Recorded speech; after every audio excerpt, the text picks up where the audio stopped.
Howdy, howdy, folks. You all are probably going to be amazed, but I think I actually have everything up and running the way it's supposed to. Not completely sure, but I think so. Still trying to get myself live over here on the YouTube. I'm not seeing that, but anyway, we're going to go ahead and get started. I have a very, very fine pairing for you today with a very rich cigar, and I think this duo is really going to hit the mark as far as being a wonderful, wonderful pairing. And we're gonna find out. But I am pairing.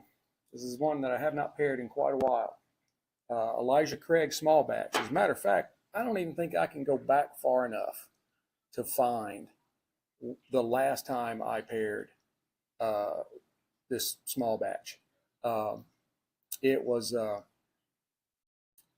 probably like, well, I'm in my about to start my 5th season, and it was probably about the end of the 1st season, maybe into the 2nd. Not really completely sure about that. But anyway, I am pairing it with, and there I am right there, a La Gloria Cubana Serie number 5 natural. This also comes in a Maduro, which is much darker than this one, but this is the natural. And I believe this combination is really going to send us on a journey that is just deep and flavorful and like really rooted in some bold, bold characters. La Gloria Cubana, for those of you that don't know, is the brainchild of E.P. Carrillo. E.P. Carrillo brand is another one of those iconic brands that is known for its good cigars. So anyway, let's go ahead and jump right into this. This is Elijah Craig small batch. It is a classic Kentucky straight bourbon. It is known for its depth and its warmth and a little bit of spiciness. It's 94 proof. It strikes a kind of a refined balance between approachability and complexity. And hold that up so you can get in there. This is distilled by the folks over at Heaven Hill Distillery. You know, I've paired their 7-year bottled in bond here recently. Yeah, it comes from the same place. So anyway, now this was Elijah Craig 12-year. And back a while ago, for whatever marketing reason, they decided to get rid of the 12. And while I'm sitting here looking at the bottle, they've been doing this since 1789. So this is now a non-age statement whiskey, but is still believed to be they're believed to have somewhere in the 8 to 12-year range of barrel aging. So we just don't know for sure. As I said, it's 94 proof. So that is 47% alcohol by volume. If my math is correct, my notes say 46, and I know 6 and 6 is 12. So it's not 92, it's 94, so it's got to be 7. I live with a math teacher, so I have to be fairly sharp. The mash bill is 78% corn, 12% malted barley, and 10% rye. Now the rye should add a nice spiciness to it, but with that high a content of corn in it, bourbon has to be 51% or more, but with 78%, there should be some really nice sweet notes in there too. That's a lot higher than what you'll find, in my opinion, in most bourbons. Most bourbons are going to be in the 50s and 60s. And then they may, whether it's a wheated bourbon or they use rest malted barley or they use rye or whatever, that makes up the rest of it. Anyway, we'll move on. On the visual, that is just a beautiful, beautiful, deep copper color with those nice reddish orange tints in it, like you would have in a nice piece of copper. And it has some really nice legs to it. Legs with the cling to the glass. On the nose,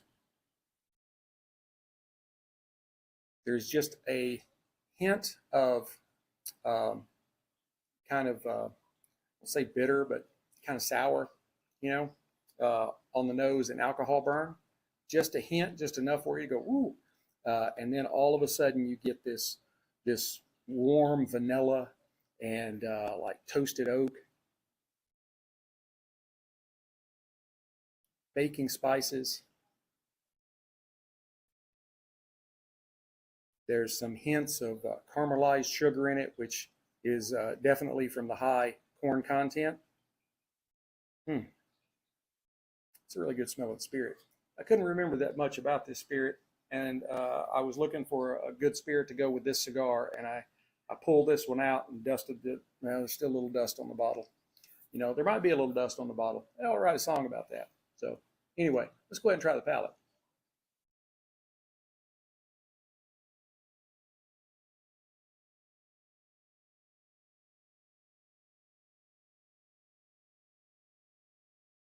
Kind of the first thing that I pick up is there's a really good rush of oak in the beginning. And I thought I remembered that about this spirit. I thought it was really oak forward.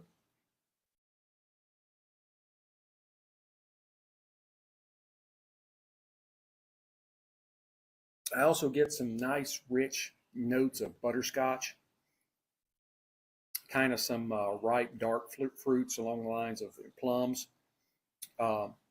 There is some spice burn on the front of your tongue.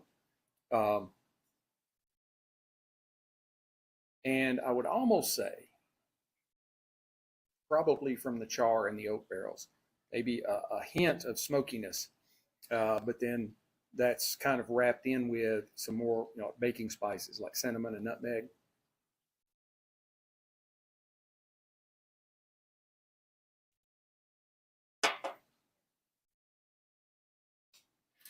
Yeah, if you like nice oaky bourbons, you're really going to like this, because that first second or two in your mouth, it just really bursts with oak. And I'm not saying an overpowering oak. I'm just saying a nice burst of oak. And then it kind of fades into all those other notes on the palate. And the finish is long. It's got a very long finish on it. It's still hanging on, but it is very smooth. Um, it is slightly drying. I don't know that I've ever said that before. Um, but you do get this kind of lingering, kind of charred oak. I don't need your help. And just a little bit of subtle heat. Um, and the layered profiles on this spirit, um, it offers you both sweet and spicy. And I think it's going to make a really great partner for a more full-bodied cigar. And that's going to, dude, I don't need your help. I'd bring Sadie out here if I needed the dog barking. So we're going to move on into the La Gloria Cubana Serie R. I hope I'm not being too monotone. I'm trying not to be, but you know, this particular stick, this is the La Gloria Cubana Serie R, number 5, natural. I believe I said this in the beginning. There is also a Maduro, which is a much darker cigar. But this is, and I want you to notice, there is a lot of molting, the different colors. It kind of goes from light brown to dark brown on these leads. And also appears to be a bit of tooth in there. We'll see. I love tooth. This is a 5.5 by 54 on the ring gauge. 5.5, 54. Is considered a Robusto. The filler is Dominican and Nicaraguan long fillers. The binder is Nicaraguan. And the wrapper is a beautiful and rather silky Ecuadorian Sumatra. Visually, I noted the molting just a minute ago. It kind of goes from medium to dark brown. There is moderate veining. I mean, I won't say minimal veining. There's quite a few veins that are visible. I won't say that any of them are extremely pronounced. Maybe that one right there, if I can catch the light just right, you can see it.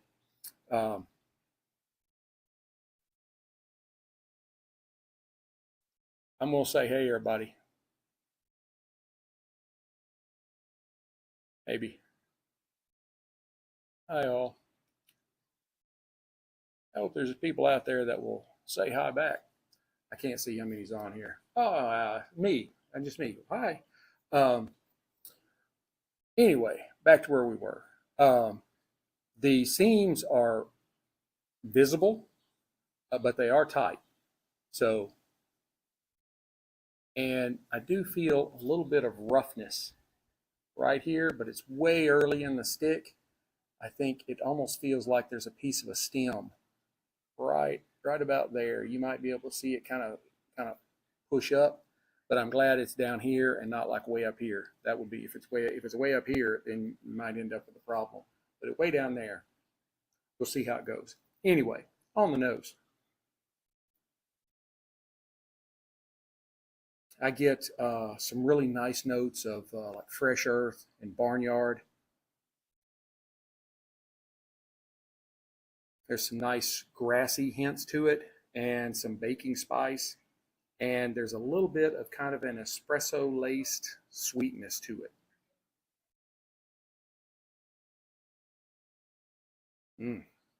All right. Let's go ahead and give it a cut and test out the cold draw. Don't do that in a cigar shop. Yeah. And then stick it in the cigar shop. Now, I guess if you want to do your cutter, that's fine. But don't do it with the. Yeah, that's a good way to get people at the cigar shop mad at you, because they don't want to be tasting your spit after they cut their cigar. They'll be like, no, I'll just bite the cap off like in the old days. Oh, and I didn't mention this has an extremely large double cap. Yeah, just happened to look at that as I was checking out my V cut. I saw a post today on X. It was about cigars, and they were saying, what is the hill you will die on when it comes to cigars? And one guy was like, straight cut is the only cut, and he's talking about with this one, the guillotine, not this one, the V cut. And I prefer the V cut. I'll cut it anyway, whatever cutter I've got available. But if I have my Cassetti multi cutter, which will do any of them, it will do a punch, it will do a guillotine, it will do a V cut.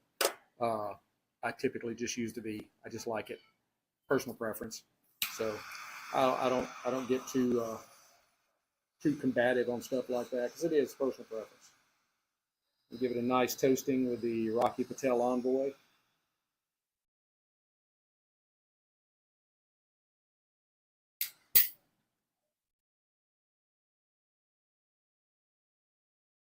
You know what I didn't do? Forgot to cold draw it.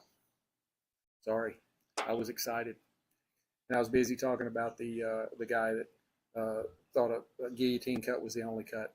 Sorry, happens. We're live.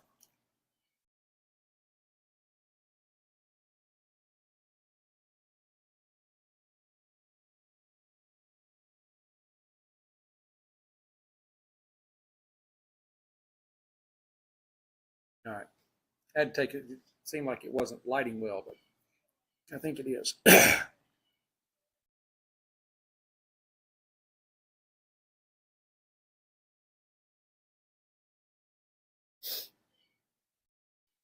I get some really nice notes of black pepper, so really nice spice in the beginning. Then there's some kind of some like dark chocolate, really rich chocolate. So you get a nice sweetness there. And then there is a really good dominant note of like espresso. Uh, yeah, I like that.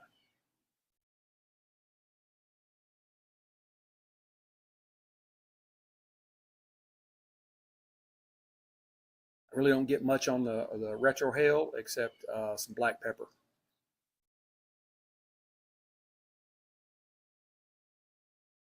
which is kind of the black pepper and the spicy cigars are kind of a hallmark of Nicaraguans. And this has quite a bit of Nicaraguan leaf in it. It is amazing. Oh, another thing that was on this post that I was reading on was a guy said machine rolled cigars are better than hand rolled. Are you stupid? No, it has to be hand rolled. It's not a premium cigar if it's not hand rolled.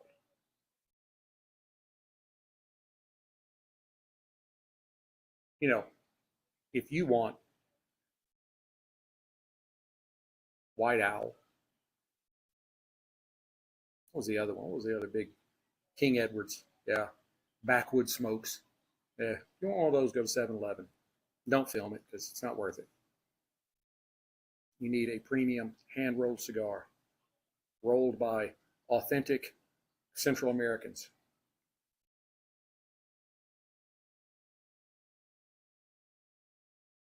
It is a really good cigar.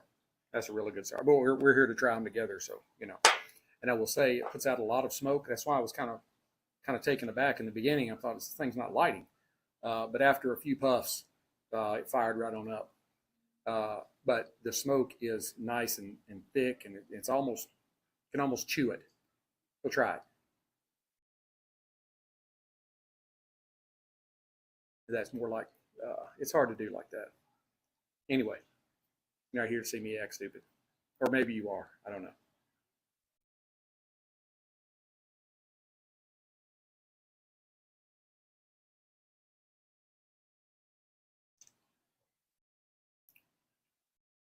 I would say that when you put these two together, I'm afraid I'm gonna knock the slider over. It's gonna make a whole bunch of noise.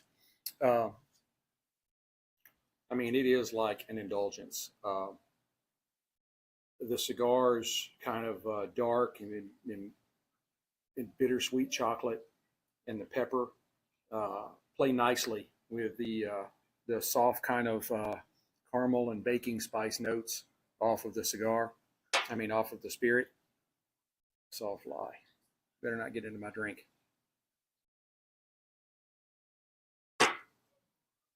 Sorry, I don't normally do that, but it's hot here in Texas today. It's muggy. They're saying it's going to storm. So we're going to see. I hope not, because they were saying there's a good chance of hail. And I was like, hail, no.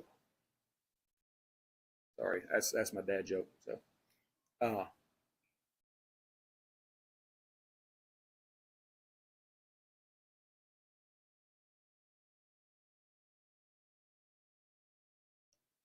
you can see how the smoke hangs around my face,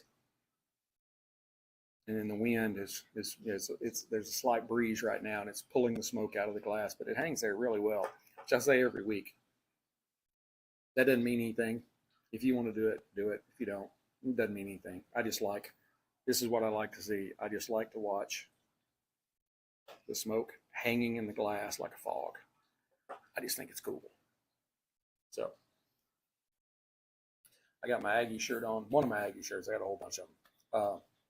But I actually meant it's one of those things like I always think I'm ready, and then I always figure out there's one thing that I didn't do. I actually meant to wear one of my Freedom Fatigues shirts.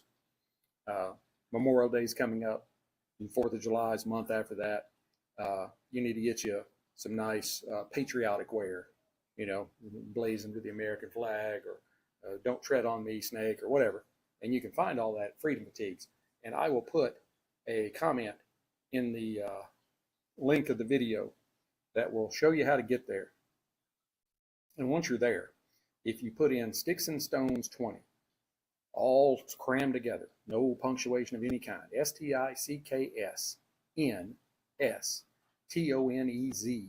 20 at checkout, you'll get 20% off.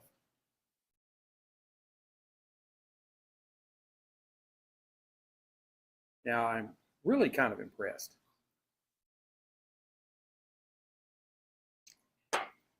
with how, even though this is a really full-bodied cigar, at how his first sips of the Elijah Taylor have really kind of tamed the spice down a little bit, and the cigar has really enriched the bourbon's vanilla and oaky notes. Oaky, yeah.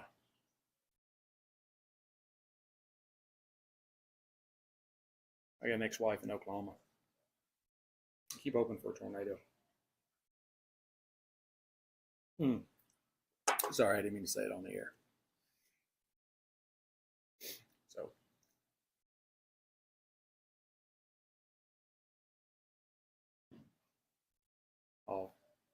blow a bunch of smoke on that fly, it'll go away.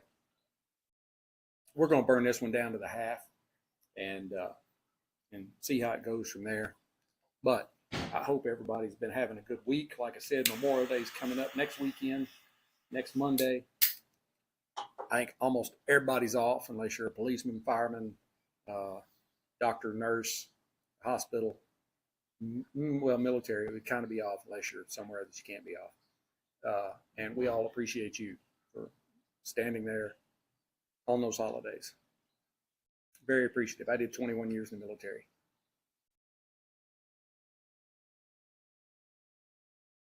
I know when I was deployed, I was in Baghdad at Thanksgiving, and my family was like, "You make sure you go down to the dining facility and have Thanksgiving lunch because they'll have turkey and all the standard stuff, all cooked by people from Southwest Asia." And the thing is, the base I was on, right there at the edge of the runway at Baghdad International Airport. Yeah, we caught a bunch of rockets and mortars.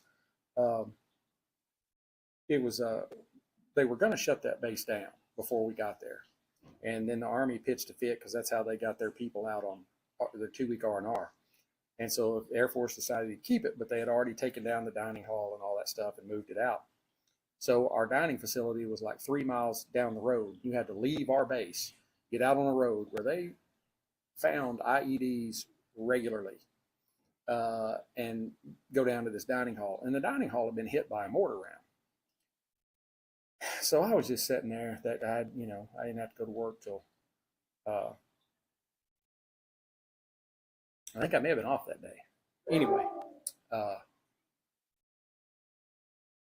so I was like, I don't feel like you had to get a weapon. You had to take ammo. You had to put your helmet, your flak, your bulletproof jacket and plates and all 40 pounds of that, and take everything. And you had to go in a big old group. And I was just like, no, I ain't feeling it today. So I went over to the entertainment tent where they had some pool tables and TVs, and I sat over there and watched TV.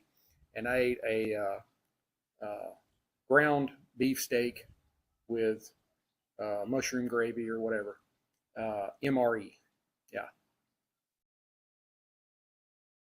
The family was a little pissed that I didn't. I'm like, hey, look, I mean, I love Thanksgiving, Thanksgiving dinner.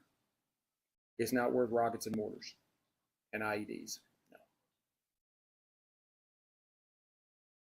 I mean, I had a steak, ground steak. You're basically talking about a hamburger patty with gravy over it. But it was good. It didn't make me sick. I actually got food poisoning off a spaghetti MRE once. And you always dumped all the little condiment stuff, all the salt, all the pepper. You had the little bottle of hot sauce. You empty it and everything. So you couldn't really tell if anything was bad or not after you got done with it. Doctored it all up like that. And then you have you some Ranger pudding.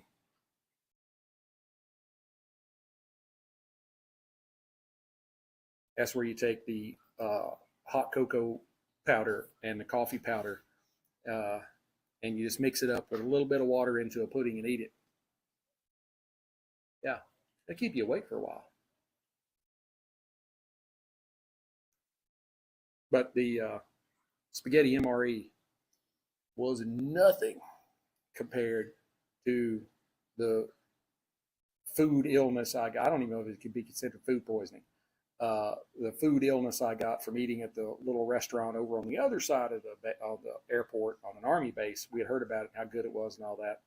We hadn't had anything other than military food, but when the Army moved in and took over that area, they left that restaurant there. They let them go ahead and keep serving. Don't know why.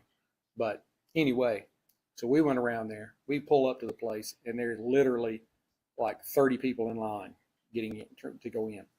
So we go in, and it's got the gyro with the big, they shave it off the thing that's rotating on the spit. We sat down, and there was a picture of us. There's like 6 of us. We're all sitting there with our plates, and we hadn't even eaten anything yet. We got the waiter to take a picture of us, and that was the last time we were smiling for about a week. There was one woman with us, I believe she's the one that they had to airlift her out to cut her to get to the hospital, and she was bad. Me, I just couldn't get vertical without having to go to the bathroom. As long as I was laying in my bunk, I was okay. But as soon as I stood up, still had to work. I didn't get any sick days off. You had to work, so I was there. And so the first day we're going to like, all right, well, we'll just have you work in the office. We were the we were flight line managers. We had to go out and meet all the planes and all that kind of stuff. And so I tried being in there, and I'm like, this ain't working for me. I need to be out on the flight line, because if you're out on the flight line, you got the truck. If you got the truck, you can go down to the other end of the flight line down there, right by the base commander's office, where they had the really nice porta-johns that were in like a job site trailer, air conditioning, wide stalls so you could spread out. Not that I needed to. But I went to medical a couple of times. Finally, I went in, and I didn't get to see one of the nurses this time. I actually saw the doctor, lieutenant commander, not lieutenant commander, lieutenant colonel, lieutenant commander's Navy, lieutenant colonel. And I was like, Doc, I've lost 10 pounds in 7 days. And he said, yeah, I think we need to give you something a little bit stronger. And he rattled back in his case back there, and he comes out, and he's like, say hello to my new friend. And he brings out these shit brown capsules, and he gives me 7 of them. And he said, take one of these a day for the next 7 days. Don't stop. Take them all. I stopped. I took it like 5 or 6 days, and I kept 1 or 2, because I'm like, if I ever have anything like this again, I want to know I got something to stop it, because I took 1 pill and I stopped. Made me feel a whole lot better. See, you come on this show, you don't just get talking about cigars. You get all kinds of good information. I told you about the weather here in Texas. It's looking like it's gonna, looking like it may come some hail today. You get to find out about a cigar and a good spirit.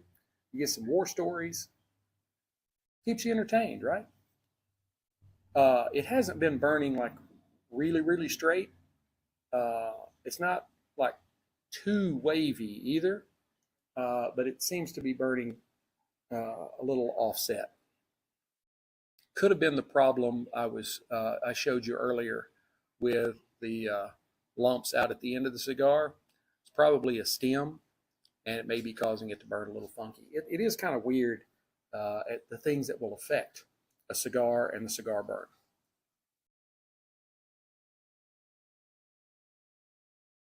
But I will tell you, this is probably one of the best cigars I've had in a while. I mean, the Opus X I did a few weeks ago. It was really good, but this is an excellent cigar.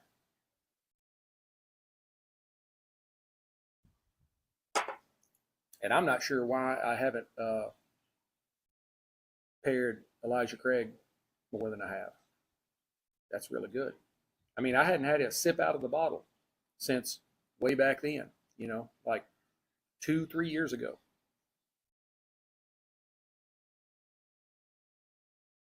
But I will say, through this process, my palate has changed as I've sampled all these different kinds of whiskeys, from Scotch, Japanese, bourbon, American, Texas, all that kind of stuff. Where when I first started, I was still kind of a newbie. I'd done a lot of drinking of spirits, but just not concentrating on them, just drinking them. Go to a bar, you have a few drinks, but you're not really concentrating on the flavors that you're getting. You may be like, oh, this tastes good, but you don't really concentrate on why does it taste good, or if you don't really like it, why. See, I don't like Islay scotches generally. It's too smoky and too peaty for me. I don't like all that. I say this quite a bit on these, that I do like Bruichladdich Classic Laddie. Uh, that is one of the lower smoke, lower peat Islay scotches. Now they have a bunch of other ones that are typical, heavy smoke, heavy peat. I think the Port Charlotte is one of them. And if you like all that stuff, I know Lagavulin is really popular. Uh, I just don't, I don't really care for it. It's my personal opinion. It's just too smoky for me. Too smoky. It to me, it's like drinking a pile of ashes. Sorry if any of you from Lagavulin is watching this. I never tell anybody, don't buy this. But I think if what I tell you gives you some, you know, frame of reference, you now know what to kind of expect when you try that one. And you may try it and be like, he said this was terrible, but I like it. Okay, that's good for you. That's what that is what I hope to accomplish, is educating people. That's how I've had some smoky, peatier scotches like Talisker. I've got another one too. I can't remember which one. But anyway, Talisker is more smoky, peaty. Now it may be a little on the lighter side, not like the classic laddie, but not quite as much. Because I've had it a couple of times. I've got a bottle of it in there. Probably need to pair it again, but you know.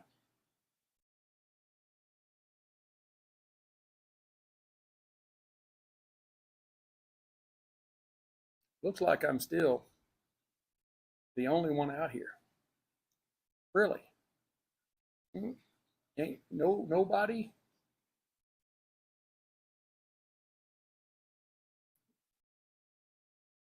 Oh, I guess today's is just a down day.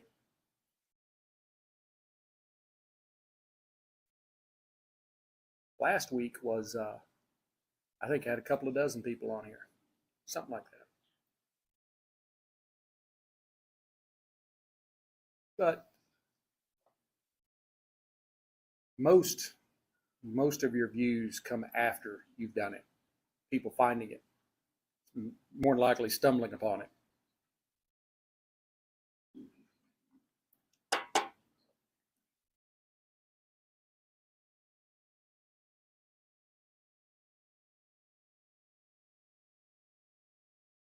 Hang on here. I need to. Mrs. Sticks-n-Stonez is inside. I need to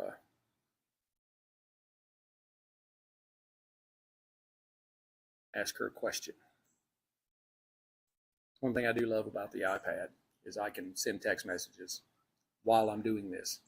You know, I can't do it on the phone, but I can do it here.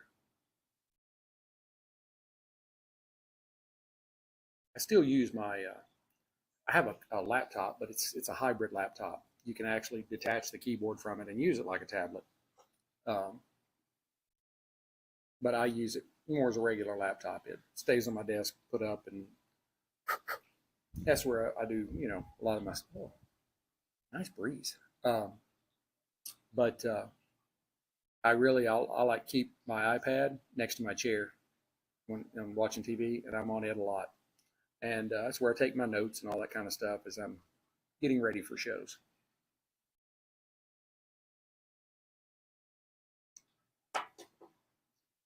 That is a really good spirit. I am very surprised and kind of saddened that that's all I have. That's all I have left. Been doing that a lot lately. I don't know. I guess it's getting older. I used to be able to miss stuff like that really quickly. I don't have as good of reflexes now.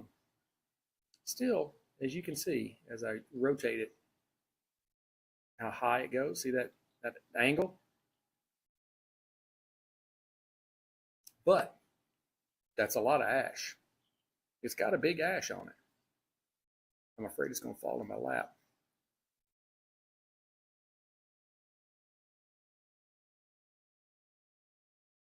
But oh, gotta get back to over there.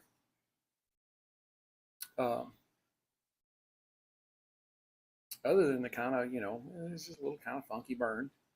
It's not terrible, but you know, you get some that are just really nice and crisp and just has like little waves.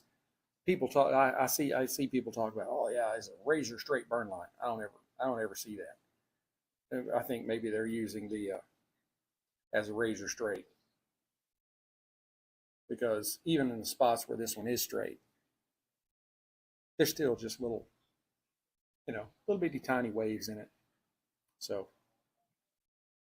but I will say that is a good looking ash. Yeah, it is. Look at the lens.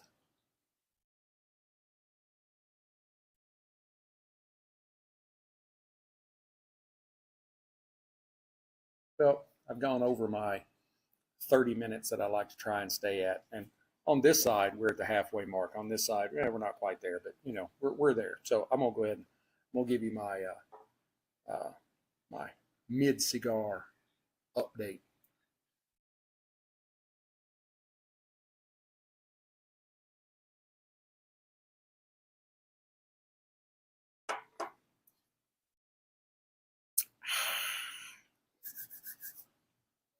As we've gotten closer to the middle, uh, I've seen some kind of notes of leather and a really sweet molasses, like that really heavy kind of sweetness, but not like overpowering, and some kind of toasted nuts emerge with the pepper and the spice kind of softening up a little bit. Um, and as the cigar has developed, uh, watching Ghost Adventures up here, uh, as the uh, as the cigar has developed into a more complex territory with the, you know, leather and molasses, and then we had some you know, kind of like you know, we had a little bit of the espresso stuff going on in the beginning. Uh, the bourbon has managed to keep up pretty effortlessly, I think. Uh, it's got uh, that subtle kind of fruitiness, you know, with like the dark fruits. Um, and I think I said plums in the beginning, but also more, you know, kind of like figs, cherries, kind of dried fruit.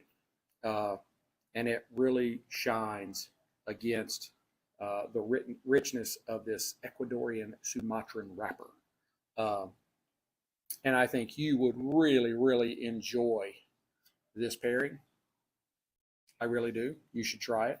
Touch this up again, because I'm still going to smoke the rest of this even when I let y'all go. But I think if you appreciate bold flavors, uh, you would definitely like this pairing. Um, the Elijah Craig small batch, say a lot. It has a steady kind of flavorful base to it, and the Gloria Cubana uh, offers a kind of a complexity and a power without overwhelming your senses. Overall, I would give this pairing like a 9.2 out of 10. I think that's probably fair. Um, it is balanced and bold, and they beautifully match together. It is like a truly classic pairing of a seasoned bourbon that bourbon and cigar lovers alike will enjoy. Yeah, and you can kind of see right here. See how that go over to this side? Oh, it's nice, and then you go over to this side, and it's kind of wonky. Right in there.